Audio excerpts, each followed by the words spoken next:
everyone, my name is Chloe and welcome to my February wrap up part 2. So I always do a wrap up at the beginning or like the middle of the month around the 15th and then the end of the month. And because I get overwhelmed quickly when I have to like recap a whole month because I've been reading so much lately. I don't know why, but like I've just been really motivated. And in the second half of the month, we have been hit by the crud. Like I don't know if my kids, I don't know what they had, but both of them had a day where they were throwing up, followed by 3 days of fever. And they had it, like my first daughter had it, and so there was those 4 days. We had 2 healthy days, and then my second daughter got it and had that. So we, like the past 2 weeks have been a nightmare. And so that being said, we've been doing a lot of like middle grade chapter book reading because we've been doing a lot of couch time. I think we watched Frozen like 6 times in 3 days. And so that's been what we've been doing. So I'm at a slightly different angle today because my baby is over here in the swing and I don't want to make you guys like motion sick with her swinging. So if you can hear a little like clicking, that's what it is. But hopefully she stays quiet and we can get this done. So let's talk about the stats for the second half of the month. So this is the 16th to the 28th. In those 12 days, you guys, I read 17 books and DNF'd 1. But you will see that's 3,679 pages, which is 283 pages per day. But the average page length of each book was 216 pages. So you will see there's a lot of middle grade coming for the second half of the month. I read 8 chapter books, 7 novels, and 2 books in verse, which is really interesting and not my typical. 10 middle grade and 7 adult. So this is the first time ever, like I guess I was early prep for middle grade March, but the first time ever that like chapter books outnumber novels and middle grade outnumbers adult. But 6 were from my shelf and 11 were from somewhere else. Not the ratio I want to see. I would really like to be reading more off my shelf, but my daughter and I are like my middle grade collection, especially for young middle grade, is not huge. And so we read primarily from the library. So we read 7 from the library, 5 from Libby, 2 from Hoopla, 2 just that were on my shelf, and 1 from Kindle. 9 physical books, 6 audiobooks, and 2 ebooks. So again, the first time like ever that physical books have outweighed everything else. And then 1 new release and 16 backlist. And then as far as genre goes, we read 4 nature, which is kind of what I'm calling anything that's told from the perspective of an animal. So 4 nature books, 2 contemporary, 2 poetry, 2 sci-fi fantasy, 2 mystery thriller, 2 women's fiction, 1 nonfiction, 1 magical realism, and 1 historical. So again, all over the board. But as far as star ratings go, I obviously had 1 DNF, and that DNF is not included in any of those stats because I read half of the book, but we'll talk about that at the end here.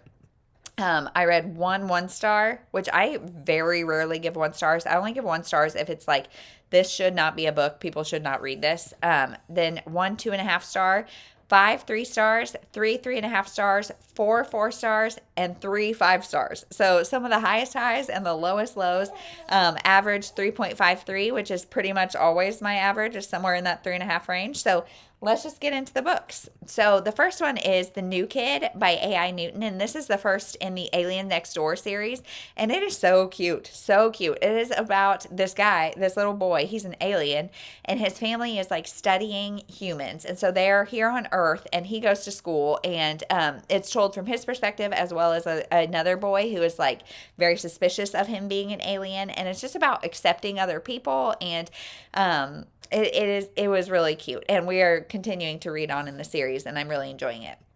Next is Sydney and Taylor Explore the Whole Wide World and Sydney and Taylor Take a Flying Leap, which is books 1 and 2 in the Sydney and Taylor series. This is by Jacqueline Davies, and I gave the first one 4 stars and the second one 5 stars. So Exploring the Whole Wide World is about Sydney the skunk and Taylor the hedgehog, and they live in a burrow under this lady's like gardening shed or whatever, and they go try to explore the whole wide world, and it's fun. And then Take a Flying Leap, 1 one of them wants to learn to fly, even though obviously neither of those animals fly. So they're so cute, and I really love like reading from their perspectives. One of them is more cautious than the other, and one's more adventurous, but one always has these big ideas. So it's really fun. Next is Hertz Gets Fused by Suzanne Purvis. So this is one that is a new release. This is an arc from Owl's Nest Publishing, and you guys, they are an up and coming middle grade publishing house that I am so excited about. And this one is told in verse, and it is about a young boy whose house sets fire because of something he did, and so he has to go live with his uncle for a while, and it's just their story as he's doing things, and it's quirky, it's funny. I'm coming to find that I don't think I love books in verse, just because I feel like it makes you kind of have to read between the lines, and there's like just not enough detail, I guess. I don't know. I'm not sure exactly what it is, but this was a really fun, quick read. I mean, just it's all in verse and it's middle grade, so it doesn't take long.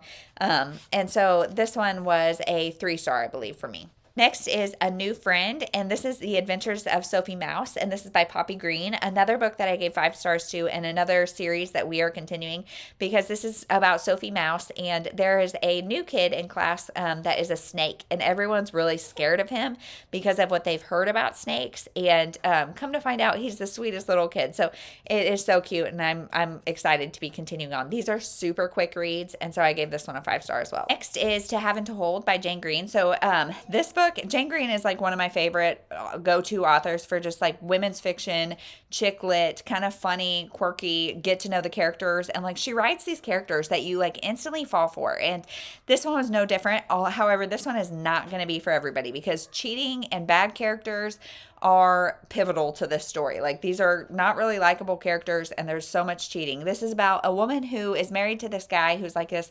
high fun, like he's got this uber rich job and whatever, and he's a serial cheater. And they live in London, and he starts cheating with somebody in the company, and it gets found out. So they're like, okay, you are going to New York. We're going to break up this situation and whatever. And so they go to New York, and they decide to get like a house in the suburbs in Connecticut or somewhere, and then also an apartment in New York. And so she, like, at first it really connects them back. He's faithful, all that kind of stuff. Then he starts wandering again as she starts like deciding to find herself. She but pretty much lives in the Connecticut house. He lives in the New York apartment, and it's about her finding herself. And like, I really enjoyed her character, but they both cheat on each other. They both, like, it's just terrible communication, terrible relationship, like cruddy dynamics overall. And so I enjoyed it, gave it 3.5 stars, but definitely tread lightly. If you're not a huge fan of Jane Green or that like genre in general, you probably won't like that one. Next is Anna Banana and the Friendship Split, and this is my 1 star, you guys. This was terrible, and this is about it's Anna, Banana. Anna is a girl. Her dog's name is Banana, and her friend, like, from the very beginning of the book, is nasty to her. Like, it is her birthday, and her friend takes her birthday gifts, and like, they are, the whole book they're fighting, and you never really know why, and like, there's not a big like turnaround, and it's just terrible. 1 star. Don't recommend it. Will not be reading anymore from that. Next is Remember Me by Mary Higgins Clark. So I actually had 2 copies of this book, and I'm glad I read it because I did not like it at all. This one is about, in its premise, like it says, it's about this woman and her husband who go get this house on Cape Cod to try to like reconnect, start over after their son or daughter or whatever was, their son was taken and killed, presumably, and they have another daughter. And this woman is an unreliable narrator because everybody says she's crazy, all that kind of stuff, because after the loss of her son. And that is one storyline, but there are literally 4 storylines going on that don't converge until the very end, and all of them have paths that go off of them. And so I found myself like the first half just trying to keep everybody straight, and I don't like that, and I was not satisfied by the way they all came together. I was really unhappy with how much shaming they did of her. In fact, like, her husband was even trying to like have her committed behind her back, and it was terrible. I didn't like it. Next is Before the Ever After by Jacqueline Woodson. And so this one is so good. We've all heard about Brown Girl Dreaming by Jacqueline Woodson, which I have not read. And this one was on my library's like hot picks. And so I got it, and it is a book a middle grade book told in verse about a young boy whose father used to play in the NFL and is now suffering from mood swings and all of that because of multiple concussions. And I just think this is such an important topic to be discussed, and such a valid experience from some people, that I think it's a really great book. My daughters just got home from swimming, if you couldn't tell. So I'm going to try to speed this along so you guys aren't distracted by 1,000 kid noises in the background. Next, we have Winnie Reach Me by Rebecca Steed. So this is another middle grade that I read by myself. I guess, like I said, just in preparation for middle grade March. I don't know why I was reading so many, but this one is about this little girl who is getting these mysterious letters telling her things to do to prevent this death. That's the premise, but the majority of it is actually about like her mom is about to go on $10,000 pyramid. It's a historical book. I just didn't really like see the whole point. Like the point was fine, but it didn't come around till the end. So 3 stars for me. Next is Milked by Lisa Doyle. So this one I loved. Again, another just like chick lit women's fiction book about this girl who is down on her luck. She has this like one night stand with this guy, and well, it's not a one night stand. She thinks it's going to be like a legit relationship, but then he ghosts her and goes back to Ireland, and she ends up pregnant, so she has this baby, and then she loses her job, and things are just rough.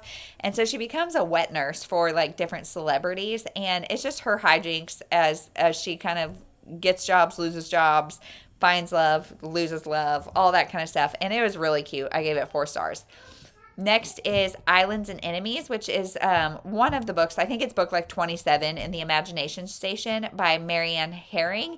And I've never read one of these books, and I probably won't read any more. This one is it's like a journey into the 1500s in the time of Magellan. And so these kids have this imagination station. They go and find themselves in that time on the ships, full in the situation. And I feel like this would be a really good book to read at the end of like a unit study about this time in history, or, and all the books are about different times in history. And I think it could be really good, like once you have a lot of base knowledge about that, but going in without a lot of knowledge, it was confusing for me as a 33-year-old, let alone a little kid. And I just found like the writing style was not for me, and I did not love the situation. But we also jumped in at book 27. So maybe if we had like fallen in love with the characters and the imagination station itself, maybe we would have liked it more. But 2.5 stars, and I'm not super intrigued to continue. Next is Weep No More, My Lady by Mary Higgins Clark. So this is the first in the Willie and Elvira series, Elvira and Willie series. And the book itself was just okay. It was a 3-star for me. It's about this woman. She's an actress. She gets killed. And so her boyfriend, I think, is like the one accused of doing it. And her sister's trying to figure things out. They all go to like this spa for a week. And it's like a closed circle mystery about like all the time in that spa. There's a lot of characters there that really would never be there all at the same time, like as they await trial. Like this would never ever happen. And but Elvira is one of the characters. She's a lottery winner that chose to go to this spa, and she's like secretly like doing undercover journalism stuff about this case. And so I really loved her as a character, and I love I'm keeping it on my shelf because I want to follow them and the rest of their story as they go on. Next is Remarkably Bright Creatures by Shelby Van Pelt. And this one I read for my Instagram recommends vlog, so I will link that down below. But this one I gave 3.5 stars. It is about a woman who she's in her 70s, I think. And so she goes and gets this, or she has this job in this aquarium. And there is an octopus named Marcellus who keeps like getting out and doing funny, quirky things. And so it's about her story. And she's kind of deciding, like, her friends are moving on to retirement and stuff, and so she's like, do I do that? Like, what do I do? And then it's also about this man who is in search of his father. He's a 30-something-year-old man, comes and is searching for him, and ends up like taking over our main character's job while she's out for injury. And the two storylines converge in a way that was really obvious. And I don't know that it was supposed to be a big twist or a big shocker, but it almost felt like it was cheesy as opposed to just heartwarming. So 3.5 stars. I enjoyed it, but I really wanted more of the octopus, which surprises me.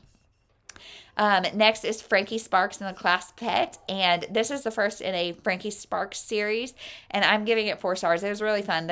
She's in 4th grade or something, and the class is trying to decide what to get for a class pet, and she really wants one thing, but her best friend really wants another, and so there's a conversation around, like, do we try to convince our best friend to do what we want? Like, how can we be best friends and still want different things? And I really liked that conversation, and I really liked Frankie, and I'm excited to keep reading in that series. Next is Mastering Your Inner Mean Girl by Melissa Ambrosini. I gave this 3 stars. This is, as you might guess, it is kind of a self-helpy book about just how to treat yourself kindly. And this just came from a big perspective of privilege that was never really acknowledged. And there were parts that were helpful, but there were other parts that were just like, it was just cheesy, not good. And just like the amount of privilege was more than I could like make relatable to myself. So, and speaking as somebody who has a lot of privilege, like it still felt yucky and like felt like this is just not good. So 3 stars. And then last is my DNF, and that is On the Savage Side by Tiffany McDaniel. This is based on a true story of 6 women who were either missing or killed or whatever. And I think, are they unsolved? Maybe unsolved murders. Yes. This harrowing and haunting novel tells the story of 2 sisters, both who could be the next victims. And so something happens in the story. One woman is killed, and they are thinking they may be the next victims. And this is all about that life has a happy side and a savage side, or a beautiful side and a savage side.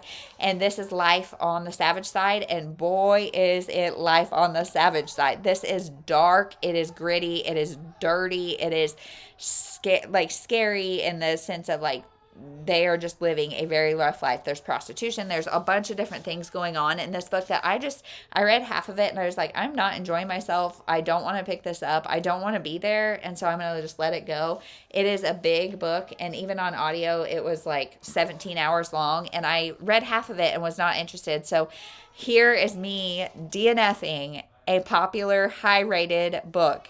I can't believe I'm doing this, but this is the 2023 me. I'm doing new things. I'm not wasting time on books that I'm not enjoying. I'm going to list this probably on Pango because I know other people will love it. So if you're not following my Pango store, it is down below. If you want this, it's yours. So that is my second half of February wrap up. If you can hear, there's mass chaos behind me. Thank you guys for watching and putting up with the messiness, and we'll see you in the next one.